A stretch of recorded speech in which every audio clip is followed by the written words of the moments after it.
Bienvenue dans ces travaux dirigés qui vont s'intéresser ici aux essais de caractérisation, notamment en traction. Donc on va regarder les lois de comportement en traction et les caractérisations de nos matériaux dans cette partie traction. Et on va commencer, bien sûr, comme d'habitude, à présenter le texte. Je vous demanderai par la suite, naturellement, de mettre votre vidéo en pause pour essayer de réaliser par vous-même cet exercice et je vous donnerai les informations et corrections juste après. Alors ici, qu'est-ce qu'on vous dit? On vous dit qu'un fil d'aluminium a un diamètre de 2 mm et une longueur de 10 mètres. Et on vous demande de calculer la contrainte que supporterait ce fil s'il soutenait une masse de 15 kg en bout. Deuxième question, on vous demande de comparer la contrainte que vous venez de mesurer à la limite d'élasticité de l'aluminium, qui vaut 60 mégapascales. Question C, de combien s'allonge alors le fil si le module de l'aluminium vaut 70 gigapascales. Dernière question, supposons qu'on soit dans les mêmes conditions de sollicitation mais également de dimension, un fil de 2 mm de diamètre et de 10 mètres de long. Quel serait l'allongement si ce fil était en fer, cette fois-ci, et non plus en aluminium, et on vous donne le module du fer ici qui vaut 205 gigapascales. Alors, je vous laisse lire le texte, vous appuyez sur le bouton pause pour pouvoir essayer de le faire tout seul et on se retrouve juste après. Alors, pour calculer la contrainte supportée par le fil, on va utiliser le fait qu'on a une masse de 15 kg. Vous savez que pour transformer la masse en force, il suffit de faire mg, on va prendre g à 9,81, donc on est proche de 147 newtons, donc la force au bout du fil vaut 147 newtons, et on a expliqué en cours que la contrainte vaut la force en traction ramenée sur la section, donc on va répartir la charge sur la section ici, qu'on considère comme initiale, donc la contrainte vaudra F, que je viens de calculer, 147 divisé par la section initiale. Or, on a un diamètre de 2, donc un rayon de 1, la section vaut donc pi r carré, donc pi. Ainsi, je vais faire 147 que divise pi, et le calcul nous donne 46,8 mégapascales. On voit que cette contrainte est inférieure à la résistance élastique de notre matériau, qui vaut 60 mégapascales. Donc si on compare cette valeur à celle-ci, on voit bien qu'on est dans le domaine élastique, puisque sous cette contrainte, donc sous la charge de 15 kg, on n'a pas dépassé la limite d'élasticité du matériau. On peut donc utiliser la loi de Hooke, puisqu'on est bien élastique. Ainsi, la loi de Hooke, si on la réécrit, vous vous rappelez, elle vaut E fois epsilon. On vient de dire que la contrainte valait F sur S0, donc ici je vous écris la loi de Hooke en complet, histoire que vous puissiez avoir tous les détails de cette loi de Hooke. Et on sait également que epsilon vaut delta L sur L0. Or, on vous demande de combien s'allonge le fil sous cette contrainte, sachant que le module de Young vaut 70 gigapascales. Faites attention, le module de Young ici, si vous l'utilisez, il faudra l'utiliser en mégapascales, donc 70 000 mégapascales. Nous, ce qu'on veut ici, c'est l'allongement du fil, donc c'est le delta L. On a pu donc à exprimer delta L en fonction des données du problème. On a sigma, on connaît L0, on connaît le E ici qui vaut donc 70 000 mégapascales. Faites attention, la contrainte est en mégapascales ici. Donc vous mettez E en mégapascales. Et on va obtenir que le delta L vaut, avec l'application numérique, 0,0067 mètres, soit 6,7 mm. Donc comprenez bien, vous tirez sur un fil qui fait 10 mètres, vous mettez 15 kg donc pour tirer sur ce fil, vous avancez de 6,7 mm, donc vous voyez votre fil se déformer. Si vous lâchez la masse de 15 kg, ces 6,7 mm disparaissent car on est dans le domaine élastique. Maintenant, donc, pour répondre à la dernière question, donc la question D ici, on va considérer qu'on est dans les mêmes conditions de chargement et de dimension au niveau du fil, mais on change juste le matériau, on passe sur du fer, et on vous donne un module ici qui est peut-être un peu élevé par rapport à ce qu'on a l'habitude de voir, mais on va dire allez, 205 gigapascales. Et juste histoire de regarder un petit peu la différence entre l'aluminium et puis le fer, je reprends ce qu'on avait dit dans le cours, je suis bien à contrainte constante, puisque j'ai une charge et des dimensions identiques. Je vois que le module du fer est bien supérieur au module de l'aluminium, donc ici j'aurai E1 supérieur à E2, 205 et 70 ici, et on comprend bien que à contrainte constante, le matériau 1, donc ici le fer, se déformera moins que le matériau 2, donc ici de l'alu, qui va naturellement se déformer largement plus. Pourquoi? Car il est plus souple que le fer, et le fer est plus rigide que l'aluminium. Et on voit que le rapport entre ces deux modules, donc entre ces deux rigidités, est de l'ordre à peu près de 3. Donc si on comprend ça, directement on pourrait conclure que notre fer va se déformer 3 fois moins que notre alu, Donc l'allongement du fer sera 3 fois plus petit que l'aluminium. Ainsi, je peux écrire dans cette relation que le delta L du fer vaut à peu près le delta de l'aluminium divisé par 3, et j'aurai donc à peu près 2,2 mm de déplacement au niveau du fer. Alors bien sûr, on aurait pu utiliser l'équation qu'on a ici, or comme le E du fer vaut à peu près 3 fois de l'alu, vous allez retrouver exactement ce même raisonnement.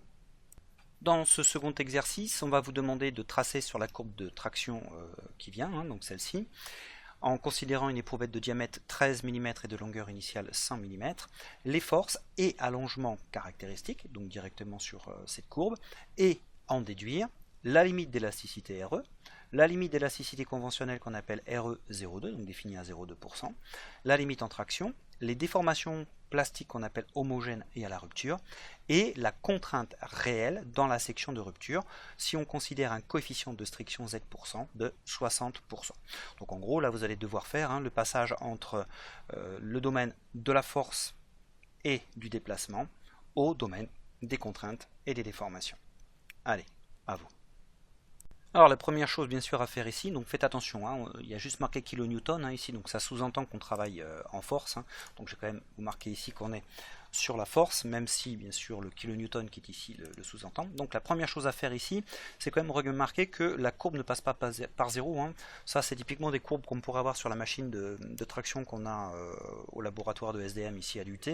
On a lors de la mise en place du serrage des morts, un glissement qui se met en place et un jeu qui n'est pas du tout matériau. Donc première chose à faire ici, c'est replacer le début de la courbe matériau en traçant une linéaire ici à la courbe, et on voit que le point de départ de notre courbe commence non pas à 0 mm mais 4 mm. Donc déjà première chose à faire, se repositionner proprement au niveau du comportement matériau.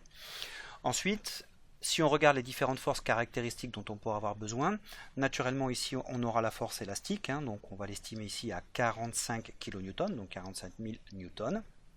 Ensuite, ici on va déterminer la force maximale en traction, donc là je l'estime à 79 kN. Et ici, faites attention, on regarde toujours un retour sans la charge pour donner l'allongement sans la quote-part élastique, donc là on aura un allongement résiduel permanent, donc on regarde le retour élastique ici. Je vais faire de même pour la force à rupture que je vais estimer ici à 63 kN, et je vais regarder l'allongement spécifique purement plastique ici, qui sera naturellement obtenu encore une fois en enlevant la quote-part élastique à ce niveau. Alors si je le redis différemment, quand on regarde l'allongement sous charge, on le sait, on en a parlé en amphi déjà, au niveau du déplacement, on a automatiquement une quote-part élastique qui se met en place. Naturellement ici, dans le domaine purement élastique, on n'aura que des déplacements élastiques, mais au fur et à mesure que vous allez tirer sur le matériau, il va changer d'élasticité, donc en gros il va trouver un nouvel état élastique, et automatiquement quand vous allez le déformer, ici on parle d'allongement, on est sur delta L, il va avoir une quote-part d'allongement permanent et une quote-part d'allongement élastique. Et on regarde toujours dans le triangle élastique ce qui se passe, et donc la zone qui est ici est purement élastique. Donc c'est pour ça que je note ici les points caractéristiques, et ceux-ci sont bien les points caractéristiques qui correspondent juste à de l'allongement purement plastique. Si je regarde maintenant le 4 mm qui est ici, faites très attention, on a marqué 21 et ici 32, mais faites attention, c'est 21-32 dans ce graphique, mais si je regarde le déplacement de ce point-là à ce point-là, pensez à enlever le 4, bien sûr, qui est ici. Donc en gros, de 4 à 21, je vais avoir ici du 17, et de 4 à 32, je vais avoir ici du 28. Alors maintenant qu'on a mis en place les différentes forces et allongements correspondant aux grandes caractéristiques justement sur cette courbe, on va pouvoir répondre aux questions qui nous sont posées. Donc si on prend ici la limite d'élasticité RE, il nous faut quoi? La force élastique, qu'on a donnée ici à 45 000 newtons, 45 kN. Or, on a un D0 qui vaut 13 mm, donc on peut établir que la limite élastique de notre matériau vaudra la force élastique mesurée ici, divisée par la section. Or, la force vaut 45 000, la section, on va prendre 6,5 pour le rayon, donc on est sur du πr carré. Ainsi, on obtient une limite élastique pour notre matériau de 340 MPa. Concernant la limite d'élasticité conventionnelle qu'on appelle RE à 0,2%, donc définie à 0,2% de plasticité, Là, ici, il va falloir se poser la question de où on se place au niveau de l'allongement, puisqu'on doit se décaler de 0,2% dans le domaine plastique pour définir cette limite d'élasticité. Alors, honnêtement, est-ce que c'est utile de définir cette limite d'élasticité à 0,2, puisque là, on est sur un essai de traction où on a un palier d'écoulement.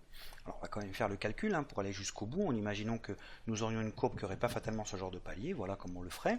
Donc déjà, on va se positionner au fait que epsilon vaut 0,2%, donc 0,002.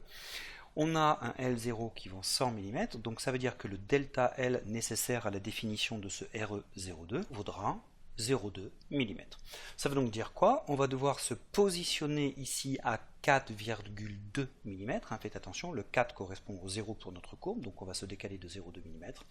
Et naturellement, on voit que si on trace ici la collinaire à la pente élastique, on va tomber de nouveau dans le palier d'écoulement.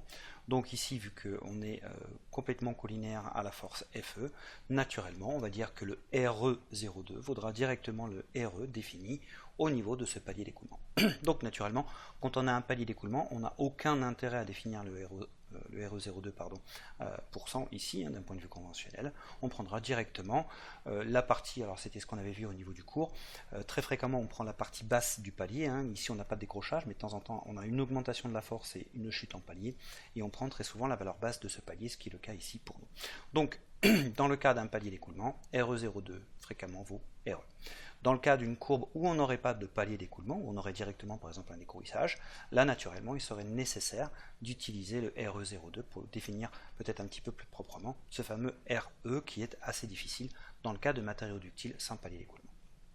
Alors maintenant concernant la limite en traction, on a défini la force max, je vous rappelle que la limite en traction c'est la limite maximale à la résistance du matériau qui correspond à ce qu'on avait appelé la première rupture, c'est-à-dire les premiers modes de fissuration interne du matériau, là, au moment où on va passer à la striction, donc ici. Donc là c'est assez immédiat, Fm vaut 79 000 newtons, donc on n'a plus qu'à calculer Rm comme étant naturellement ce 79 000 newtons divisé par la section initiale, donc on prendra à pi fois 6,5 au carré. Donc l'application numérique nous donne que la résistance ou limite en traction ici vaudra 595 mégapascales. Alors maintenant concernant les déformations plastiques homogènes et à la rupture, vous vous rappelez, tout à l'heure on a regardé le décalage ici au point 0 et aux déformations, ou du moins ici aux allongements plastiques. On va donc pouvoir passer maintenant aux déformations puisqu'on connaîtra les allongements. Et on avait fait en sorte de retirer la quote-part élastique sous chargement. Donc, juste pour rappel, quand on est en partie élastique, naturellement, la distance L ici de votre éprouvette va évoluer en grandissant. Si jamais vous déchargez, bien sûr, vous avez un retour complet. La diminution de la longueur et de la section reste homogène. Dès qu'on va passer dans la partie ici plastique, où on est sur un mode de plasticité par dislocation et écrouissage ici, on va avoir une augmentation de la longueur homogène et une diminution de la section qui restera homogène. On considérera donc ici, dans le domaine, entre le point 4 et le point 21, on est en déformation plastique dite homogène. Dès qu'on va passer entre le point 21 et le point 32, là, cette fois-ci, vous vous rappelez, on arrive au stade de la striction. Et au stade de la striction, on a une diminution très rapide de la section, ça veut dire que la diminution de la section n'est plus du tout homogène, et vous comprenez bien également que l'évolution de la longueur est également inhomogène si on regarde d'un point de vue global ou très local ici. Donc, dans la partie entre 21 et 32, on est complètement inhomogène, on parlera de déformation de striction, et dans la partie 4 à 21, on sera dans de la déformation plastique dite homogène.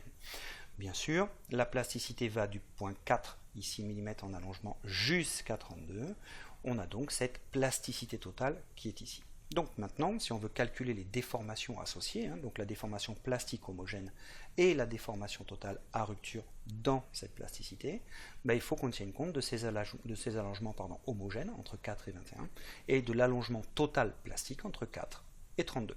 Donc ici les calculs sont assez simples, puisqu'on a pris une longueur L0 qui vaut 100. Donc, je vais prendre pour référence le point 4 à 21 pour donner l'allongement homogène plastique et le point 4 à 32 pour donner l'allongement total plastique jusqu'à la rupture. Et donc, naturellement, je vais avoir un écart de 17 mm ici dans l'allongement homogène et je vais donc pouvoir avoir un allongement total plastique de 4 jusqu'à 32, 28 mm, bien sûr, jusqu'à la rupture. De ça, on peut en déduire donc maintenant les déformations qui seront du delta L sur L0, donc on a juste à diviser par 100. Et naturellement, on va obtenir que le epsilon homogène plastique, donc toute la déformation plastique vaudra 17%, 17 mm que divise 100, bien sûr, donc 17% ici, puisque votre longueur vaut 100. Et au niveau de la déformation plastique totale, on va arriver à 28%. Or, je vous rappelle que la déformation plastique totale que l'on va obtenir au niveau de la rupture, donc quand on enlève la quote-part élastique, correspond à ce qu'on appelle le A%, qui est la ductilité. Donc ce matériau présente une ductilité qui peut aller jusqu'à 28%. Alors, dans la dernière question, on vous demande de calculer la contrainte réelle dans la section de rupture. Et on vous précise que le coefficient de striction Z% vaut 60%. Alors, je vous rappelle que quand on parle de contrainte, on a deux types de contraintes ou deux types de courbes que l'on pourrait présenter. Ce qu'on appelle la courbe conventionnelle, donc qui serait la force divisée par la section initiale, donc là c'est S0, en fonction de la déformation qui serait de type delta L sur L0 également. Donc là, ça veut dire qu'on ne considère pas pendant l'essai la variation de section et la variation de longueur. Donc là aussi, je vous invite à aller voir le cours, donc cela c'est la partie chapitre 3 qu'il faudra aller regarder, où on explicite cette différence entre courbe, on va dire conventionnelle, et courbe dite rationnelle, où on va regarder cette fois-ci la force divisée par la section à tout moment du chargement, et la déformation qui serait le delta L sur le L qui existe à tout moment pendant l'essai. Donc là ici on ne vous donne pas de courbe conventionnelle ou de courbe rationnelle, on vous donne directement la courbe d'essai, donc c'est plus simple ici à raisonner. Et ce qu'il faut garder en tête, c'est quoi? C'est que cette contrainte vraie à rupture dépendra de quoi? De la force à rupture, qui vaut 63 000 newtons ici, et de la section finale de rupture. Donc, si j'écris que la contrainte vraie à rupture, c'est FR sur SF, FR, on l'a, c'est 63 000 newtons. Maintenant, il faut savoir que vaudrait la section finale, donc au moment de la rupture. Alors pour ça, on va utiliser le coefficient de striction. Je vous rappelle que le coefficient de striction exprime le delta S sur S0 final, c'est-à-dire de combien la section a diminué par rapport à la section initiale. Donc je vais l'écrire comme ça. Si je sais que Z vaut 60%, c'est que ma section initiale a diminué de 60%, donc que cette section finale vaut bien S0 fois 1 moins 0,6, ici, puisque j'ai enlevé le pourcent. Donc ça veut bien dire que votre section finale représente 40% de la section initiale, puisque vous avez diminué de 60%. Maintenant, si je jette un œil à cette écriture, FR sur S0, on se rend compte que ça, c'est typiquement ce qu'on obtiendrait dans une courbe conventionnelle, puisque j'ai bien la force à rupture divisée par la section initiale. Donc ça veut dire que je peux dire que ma contrainte vraie à la rupture serait la contrainte conventionnelle divisée par 1 moins le coefficient de striction. Or, 1 moins le coefficient de striction vaut 0,4, d'accord? Donc ça veut dire que ce sigma vrai à rupture vaudrait sigma R sur 0,4. Maintenant, il nous reste à calculer sigma R. Donc, je vous ai donné ici le calcul. Ça serait 63 000 que divise pi fois 6,5 au carré, donc la section initiale. On obtiendrait, dans le cadre d'une courbe conventionnelle, une contrainte à rupture conventionnelle de 475 mégapascales. Mais bien sûr, maintenant, si je divise ce 475 par 0,4, donc 1 moins 0,6, comprenez bien que vous allez avoir un résultat qui est complètement différent. Je vous rappelle que 1 sur 0,4, ça correspond à du 2,5 en multiplication. Donc vous multipliez 475 par 2,5 et vous allez obtenir 1190 mégapascales de contrainte vraie à rupture. Donc vous voyez qu'on est quand même largement plus élevé qu'une contrainte dite conventionnelle. Donc surtout ne confondez pas ce qu'on appelle la contrainte classique conventionnelle, donc les courbes conventionnelles, et les contraintes dites rationnelles ou vraies. Alors dans cet exercice, on a travaillé, je ne sais pas si vous l'avez vu, mais deux indices de ductilité, donc je vais remonter un tout petit peu plus haut ici.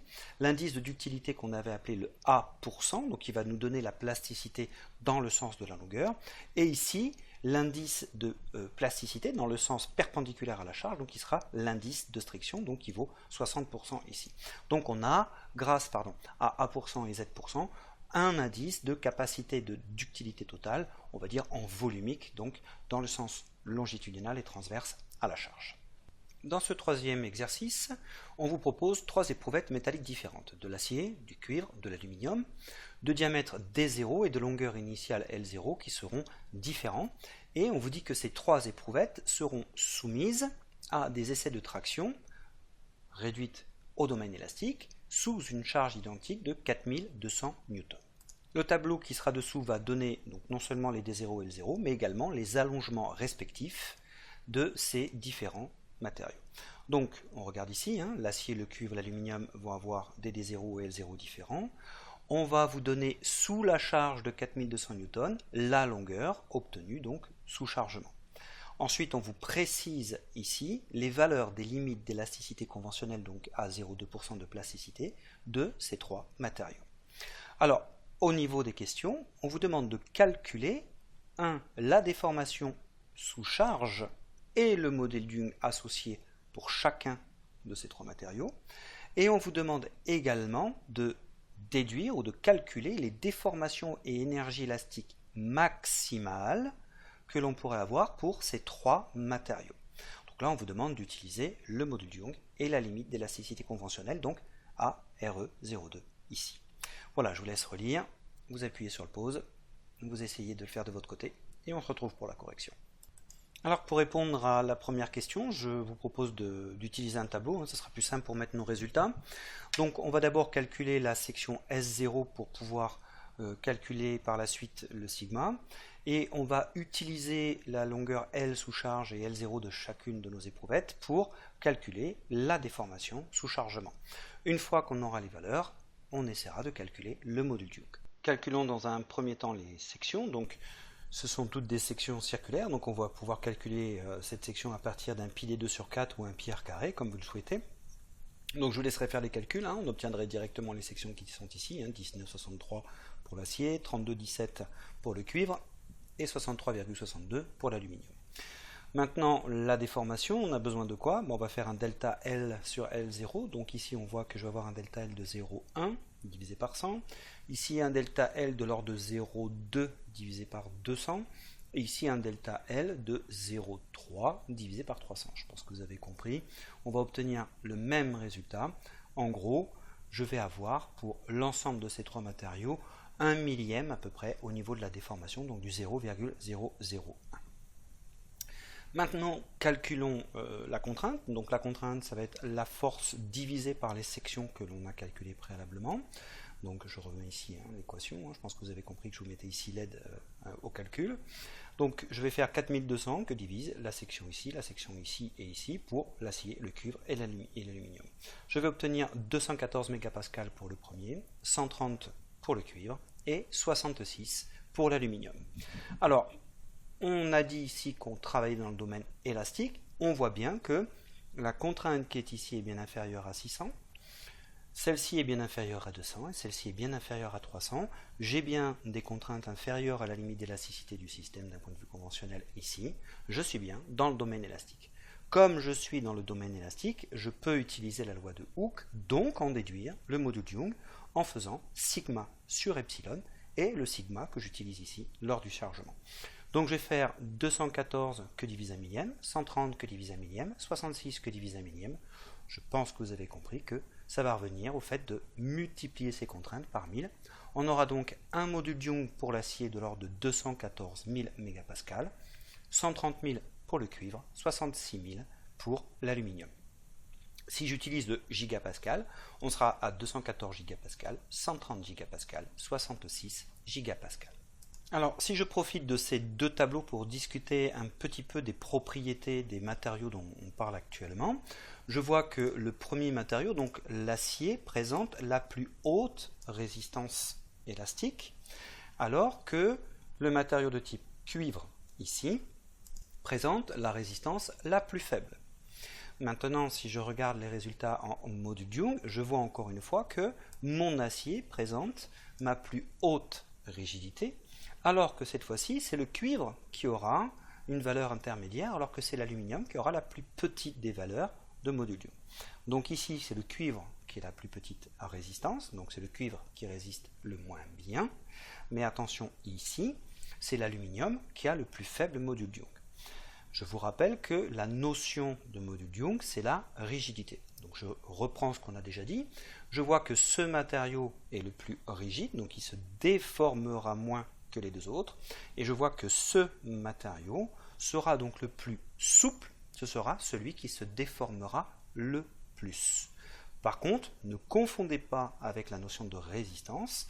L'acier va résister très haut, donc il va être très résistant à la charge, hein, il va avoir une tenue à la charge qui sera très bonne, alors que l'aluminium aura une tenue, on va dire, à moitié de celle de l'acier, alors qu'il est beaucoup plus souple, et le cuivre sera en fin de compte beaucoup moins résistant, alors qu'il a un compromis de rigidité qui est intermédiaire.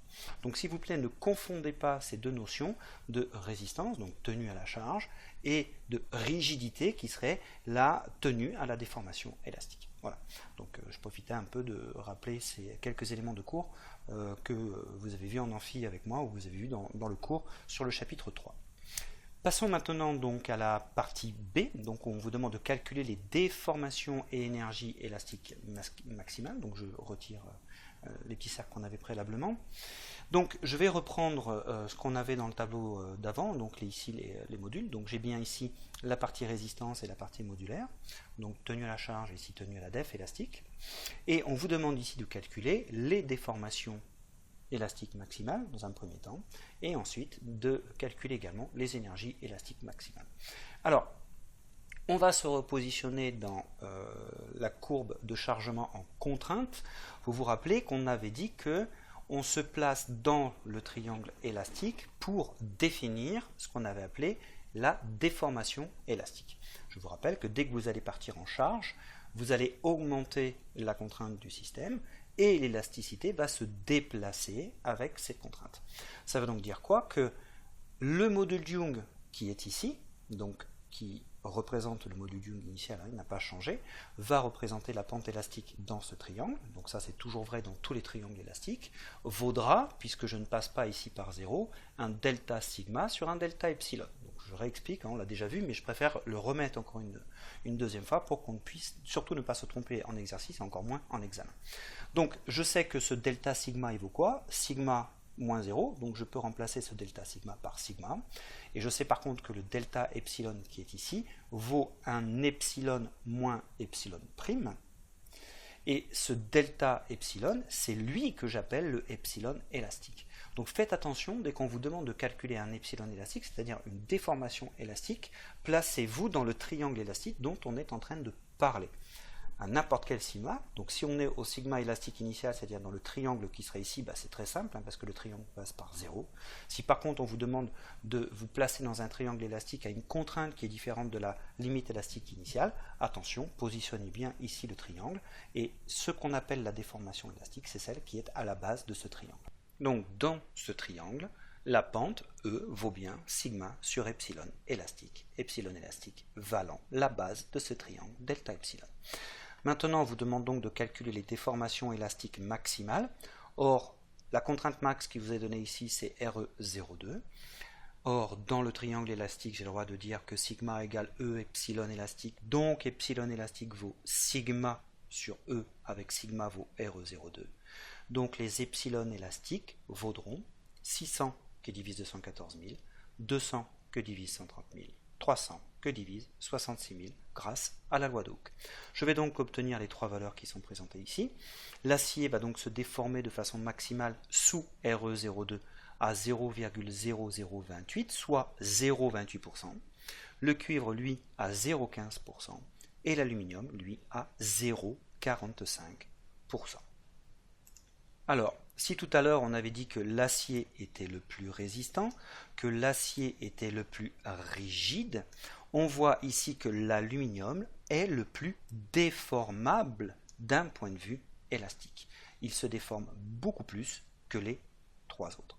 Alors, cette déformation vient du fait notamment que ce matériau est le plus souple. Alors peut-être qu'une chose ici va apparaître que vous n'auriez pas eu fatalement en tête. On voit que le cuivre est quand même beaucoup moins rigide que l'acier.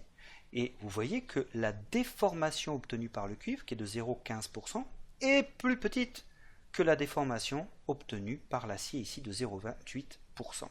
Alors, c'est tout simplement dû ici, cette fois-ci, au fait que l'acier, comme il est très résistant, il va aller chercher très loin la contrainte, donc il pourra se déformer plus fortement que le cuivre grâce à cette résistance, alors qu'il est plus rigide. Donc faites attention aux faux semblants dans le domaine de l'élasticité.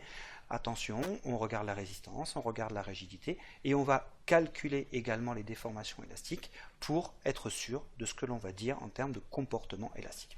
Donc vous voyez typiquement avec les valeurs qui sont ici, ça serait aberrant de dire que l'acier est plus élastique que le cuivre, ou qui serait peut-être plus élastique que l'aluminium, puisque l'élasticité reste un comportement. Maintenant, il faut le caractériser en termes de résistance, de rigidité et de déformation. Donc je pourrais dire que l'acier a une meilleure résistance élastique et une meilleure rigidité élastique, et je dirais que l'aluminium a la plus grande déformation élastique, alors que le cuivre ici aurait la plus petite. Voilà, donc faites attention quand vous utilisez comme ça les caractérisations, notamment quand vous parlez d'élasticité, on est dans un comportement et vous donnez les propriétés pour caractériser ce comportement. Alors pour illustrer mon propos, on va refaire un dessin. On voit que dans le cas de l'acier, je vais monter jusqu'à 600 mégapascales de résistance. Concernant cette fois-ci le cuivre, je vais monter jusqu'à 200 mégapascales de résistance. Et vous voyez que la pente ici a diminué. Et avec l'aluminium, on va passer à une résistance plus haute, mais avec une pente plus basse. Donc là, on voit bien que je vais me déformer très fortement à cause de la pente, mais également le fait que je vais quand même chercher la résistance assez loin. Ici, je vais chercher à me déformer fortement, mais ma résistance est très faible, donc ma déformation finale sera plus petite que la déformation de mon acier, qui certes est rigide, mais va chercher à tenir la charge pendant très longtemps, donc va tenir la contrainte à très haute valeur. Voilà, donc j'espère que vous avez bien compris que pour caractériser un comportement, on doit donner les propriétés associées. Alors, il nous reste une dernière propriété dont on n'a pas parlé ici, qui serait l'énergie élastique. Et je vous rappelle que la notion d'énergie, c'est une intégrale. Donc là, encore une fois, je vous demande d'aller voir le cours. On en avait déjà parlé lors des liaisons interatomiques, on avait parlé du ressort, vous vous rappelez, si je dis que F est égal à Kx, l'énergie de mon ressort sera 1/2 de Kx carré.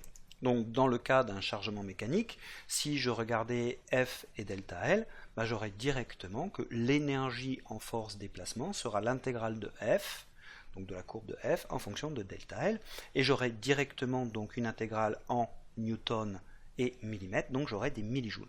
Je vous rappelle ici, faites attention, c'est une force sur une section, donc ce sont des newtons par millimètre carré. Ici, c'est une déformation, donc ce sont des millimètres par millimètre. Et si j'intègre ici ma contrainte en fonction de ma déformation, je vais donc avoir des newtons fois des millimètres sur des millimètres carrés fois des millimètres. Donc des millinewtons sur millimètre cube, ça sera donc bien une énergie de type volumique. Alors, si j'ai des millinewtons par millimètre cube, j'obtiendrai, quand je convertis en unité internationale, des mégajoules par mètre cube. C'est pour ça que l'énergie qui est ici, qui sera l'intégrale sous la courbe, sera bien donnée en mégajoules par mètre cube. Alors, vous voyez que je n'ai coloré que la partie triangulaire qui est ici, parce qu'on vous demande l'énergie élastique. Naturellement, l'énergie totale du système serait l'intégrale de toute la courbe, bien sûr, en contrainte. Donc, si je regarde cette énergie élastique, et que j'utilise le petit graphique que j'ai donné tout à l'heure pour réexprimer la discussion autour de la partie résistance, rigidité et déformabilité élastique, on comprend bien que si je m'amuse à dessiner les deux autres triangles, je me rends compte que le triangle du cuivre risque d'être beaucoup plus petit que celui de l'aluminium et de l'acier. Donc là, ce ne sont que des schémas, donc naturellement, il faut faire le calcul. Et je vous rappelle que quand on prend la partie énergétique qui est ici, qui sera donc l'intégrale et qu'on est dans un triangle, ça revient à calculer la surface de ce triangle. Or, la surface d'un triangle, c'est 1/2 fois la base fois la hauteur. La base du triangle, qu'est-ce qu'on avait dit tout à l'heure? Que c'était le epsilon élastique. Et au niveau de la hauteur, ça sera directement le sigma que l'on regarde. Donc ici, pour nous, le sigma qui correspond à RE02. Alors, je vais quand même vous redonner les écritures littérales qu'on a vues en amphi, dans la partie cours sur la traction. Cette énergie élastique vaudra donc 0,5 fois sigma fois epsilon élastique. Or, la loi de Hooke me permet d'écrire le epsilon élastique en fonction de sigma sur E. Donc, une nouvelle façon de l'écrire serait de dire que j'ai 0,5 fois sigma carré sur E. Et encore une troisième façon, je remplace le sigma ici par E fois epsilon élastique et j'aurai 1,5 de E epsilon élastique au carré. Donc en fonction des données que vous avez dans l'exercice ou dans l'examen ou autre, vous pouvez utiliser l'une de ces trois écritures et naturellement de toute façon avec la loi de Hooke vous pouvez retrouver ce que de nécessaire pour calculer cette énergie élastique.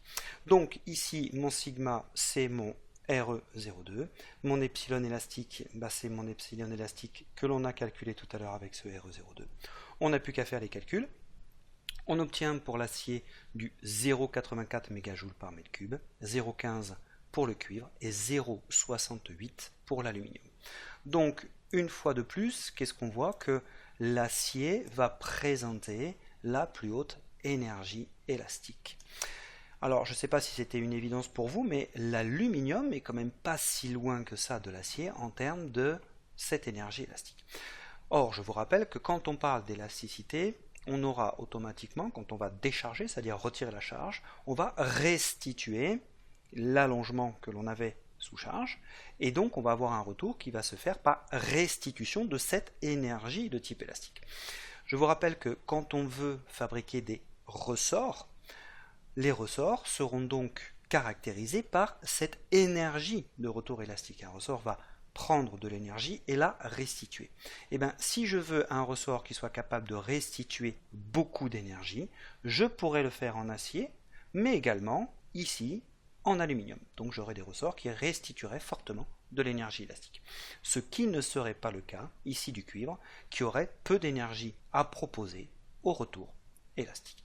Donc vous voyez, on a travaillé les différentes notions élastiques, donc qui décrivent le comportement élastique, d'un point de vue résistance, rigidité, déformation et maintenant énergie. Voilà, j'espère que ça vous permet de bien distinguer ces différents types de propriétés, surtout de mieux caractériser ce qu'est le comportement élastique.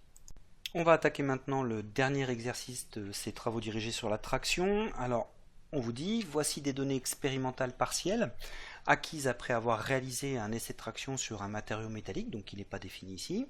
On vous donne sa dimension initiale, donc en termes de diamètre, 10 mm, et longueur, 100 mm. Ensuite, on vous décrit certains résultats de l'essai, c'est ce qu'on disait ici, des données expérimentales partielles. On vous dit, sous une force qu'on appelle F1, qui vaut 11 000 newtons, la longueur sous charge, donc ici comprenez sous charge, vaut 100,4 mm, et si on supprime F1, la longueur vaut 100,2 mm. Entendez ici, puisque F1 est supprimé, la longueur résiduelle, donc ce qui reste quand je mesure le matériau après déchargement. Ensuite, on vous dit sous F2 qui vaut 7854 newtons, le diamètre vaut 9,995 mm. Vous voyez qu'il a diminué. Attention, on est sous F2, donc on est sous charge. Ensuite, on vous dit sous F3, donc encore sous charge, qui vaut 5000 newtons. On vous dit que l'énergie de ce matériau, celui qu'on était en train de tester, divisé par l'énergie du fer à cette même force, vaudrait 3. Ça veut donc dire, quelque part, que l'énergie de notre matériau vaudrait 3 fois l'énergie du fer sous cette charge F3. Ensuite, on vous dit que, suite au résultat, la force max est obtenue à 19 630 newtons. Et également, on vous précise que la longueur finale mesurée, attention ici, après rupture, vaut 128,4 mm. On vous pose comme question de déterminer ici, en fonction de ce qui est dit préalablement, la résistance élastique conventionnelle à 0,2%, le module de Young, le coefficient de Poisson, la résistance en traction et la ductilité à pourcent. Et en fonction de ces résultats, d'essayer de trouver le matériau qui a été testé. Voilà, donc je vous laisse relire. Essayez de répondre à la détermination de l'ensemble de ces caractéristiques. appuyez sur le bouton pause et on se retrouve bien sûr pour la correction. Alors, si on prend la force F1, on va voir qu'on va pouvoir répondre d'un seul coup à la détermination de la résistance élastique conventionnelle à 0,2% et à la détermination du module Young. Alors, pourquoi je dis ça? Tout simplement parce que l'on vous dit que lorsque F1 est supprimé, L vaut 100,2 mm. Or, on avait L0 qui valait 100. Ça veut dire que l'on a un allongement résiduel de 0,2 mm. Or, 0,2 mm que divise 100, ça fait 0,2%. Or, je vous rappelle que la limite d'élasticité à 0,2% est définie pour une déformation résiduelle plastique de 0,2%.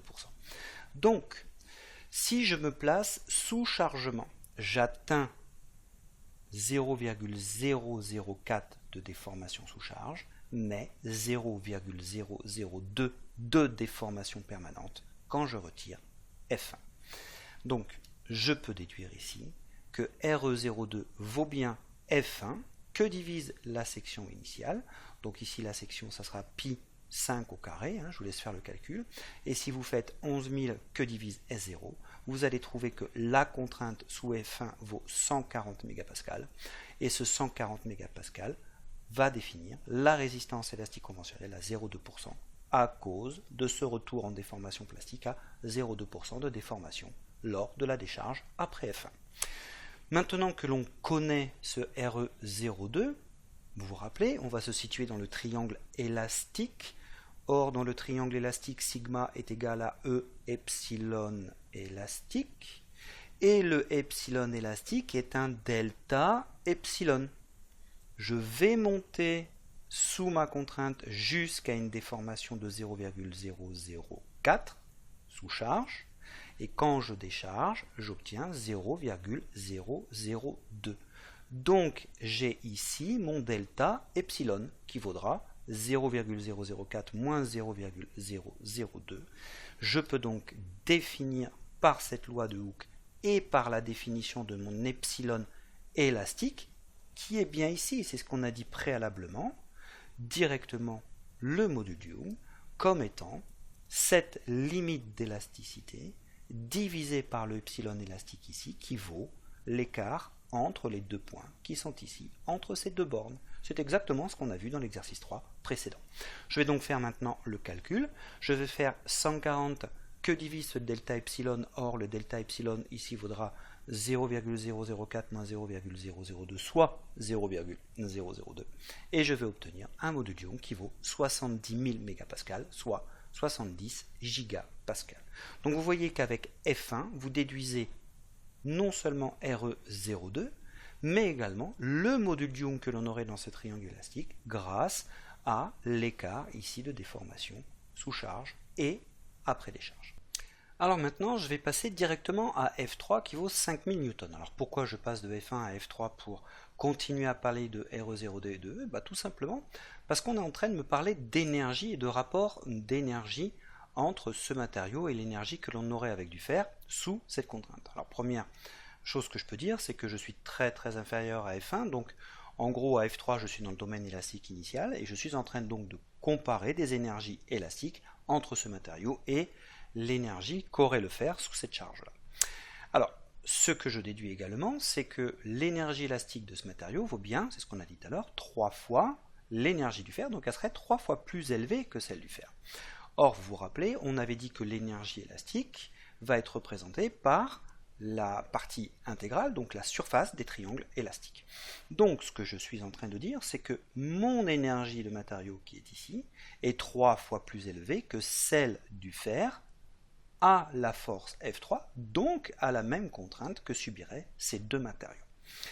Je vais donc maintenant réutiliser les lois qu'on a vues préalablement sur l'énergie, et on a vu que l'énergie élastique valait 0,5 fois sigma carré sur E.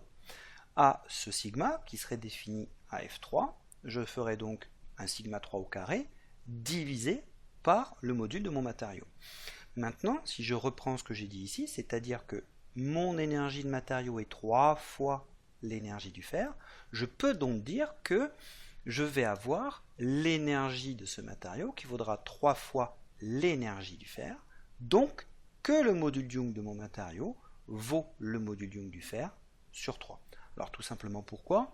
On voit ici que 0,5 sigma carré, c'est la même chose que 0,5 sigma carré, donc ça disparaît. EFE est en dessous, donc il va passer à gauche. Le E est en dessous, donc il passe à droite. Et j'ai bien que le module de mon matériau vaut le module du fer divisé par 3. Alors on aurait pu le déduire directement ici du petit schéma qu'on a fait. Si à contrainte identique, j'ai mon énergie qui est 3 fois plus grande, c'est tout simplement dû au fait que le module qui est ici sera 3 fois plus important que celui-ci. Donc on a bien également cette relation.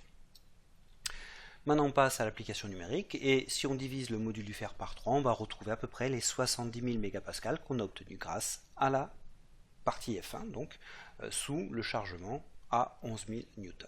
Voilà, donc vous comprenez que là on fait une petite répétition de ce qu'on a vu préalablement. On réutilise les mêmes notions pour pouvoir définir les caractéristiques élastiques. Alors maintenant je vais m'intéresser au coefficient de Poisson.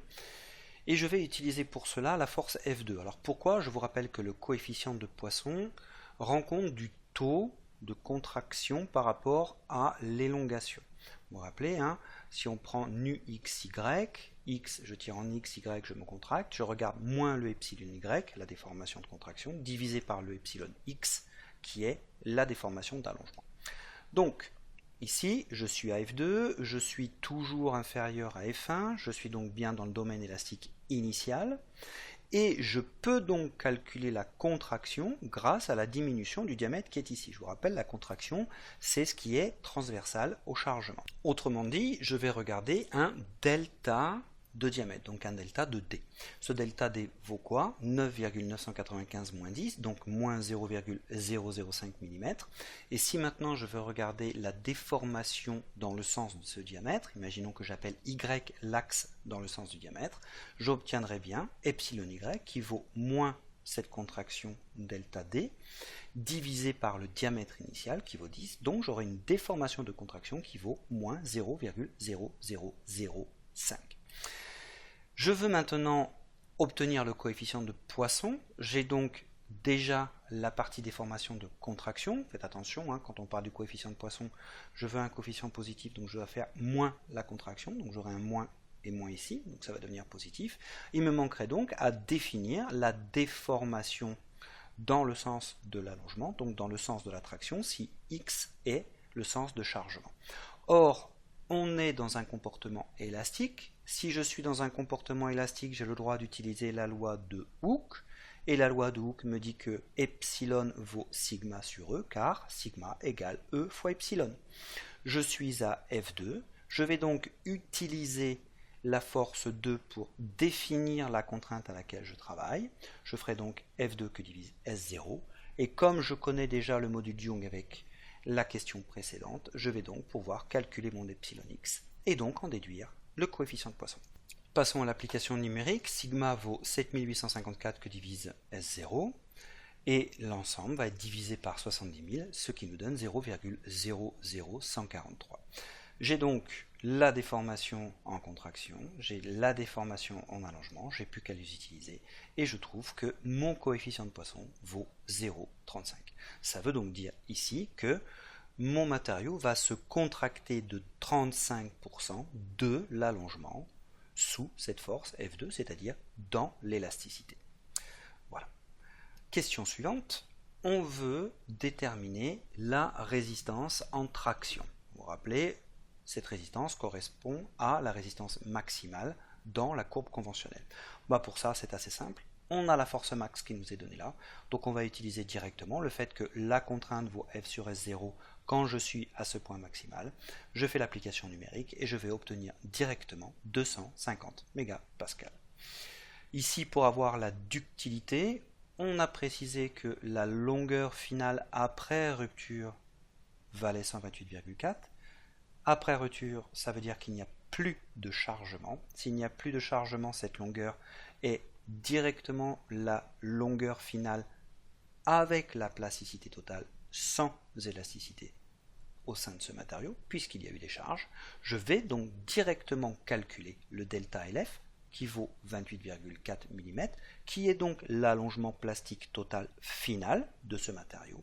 Et si je le divise par L0, Je vais donc obtenir la déformation plastique totale, et si je le multiplie par 100, j'obtiens bien A%, qui est la ductilité. Et je vais donc dire ici que ma ductilité vaut 28,4%. Au regard de tous ces résultats, le matériau que l'on a étudié ici, c'est un alliage d'aluminium. Voilà, donc on en a terminé avec ces travaux dirigés sur l'attraction. J'espère que ça aura été suffisamment clair.